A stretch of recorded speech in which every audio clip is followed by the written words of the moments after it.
It's a challenge the ABC 15 investigators have been following closely for years: homelessness in the valley.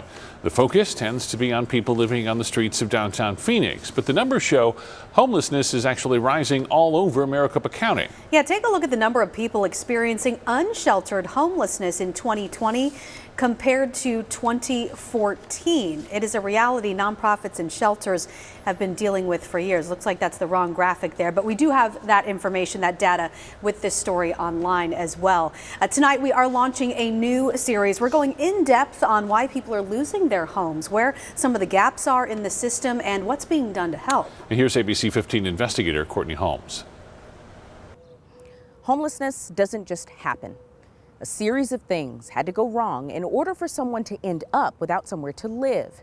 And in 2020, throughout Arizona, it happened to more than 10,000 people. We wanted to know why and how. We found out the road to homelessness is different for everyone. Went to the hotel. It's a hotel on Indian School, 27th Avenue. And we stayed there until I couldn't do it anymore. Tyson Pete and his 4 children were out of money and out of options. Everything that I could think of, I did it. Plasma, everything. Their next stop would have been the streets. But he says it wasn't always that way. We did some things for BET, Cory Booker. A cook by trade, Tyson says he spent the last several years working in kitchens. But a divorce led him to move in with a friend who Tyson says took advantage. Took everything I had, wiped me out.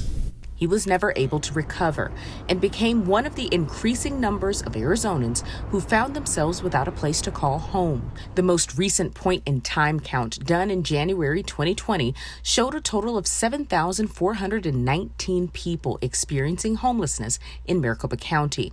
That's an increase of 805 people over the prior year. More recent data from May of 2020 through April 2021 shows family disputes and overcrowding, economic reasons, evictions, loss of employment, substance abuse, and mental health accounted for the majority of people entering shelter.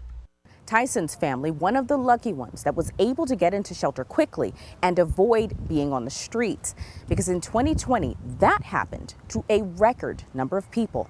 More than 3,700 unsheltered people living in their cars or on the streets were counted in 2020. That's an increase from 3,188 in 2019. While we're all doing great work, we have more people moving here with not an increase in wages to afford housing. Amy Schwabenlinder is the executive director of the Human Services Campus, which serves as the central intake location for single adults experiencing homelessness. She says lack of housing and housing affordability play an undeniable role in increasing homelessness. We don't have housing being created at a rate that matches the number of new people moving here. And then you throw COVID in the last year on top of everything. And she says providers are preparing for an influx of even more people into the system once the eviction moratorium is lifted. So we have to keep having this conversation about more housing. This is mine.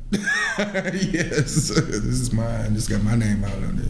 With the help of the nonprofit A New Leaf, Tyson was able to stabilize and move into a new permanent home a couple of weeks ago. I've worked my tail off these last couple of months to build everything that I have.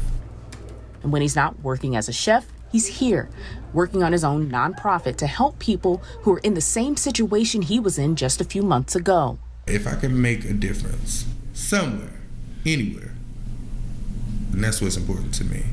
As homelessness rises, dozens of agencies around the valley are doing what they can with the limited resources that they have.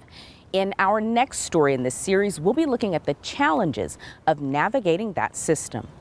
Courtney Holmes, ABC 15, Arizona.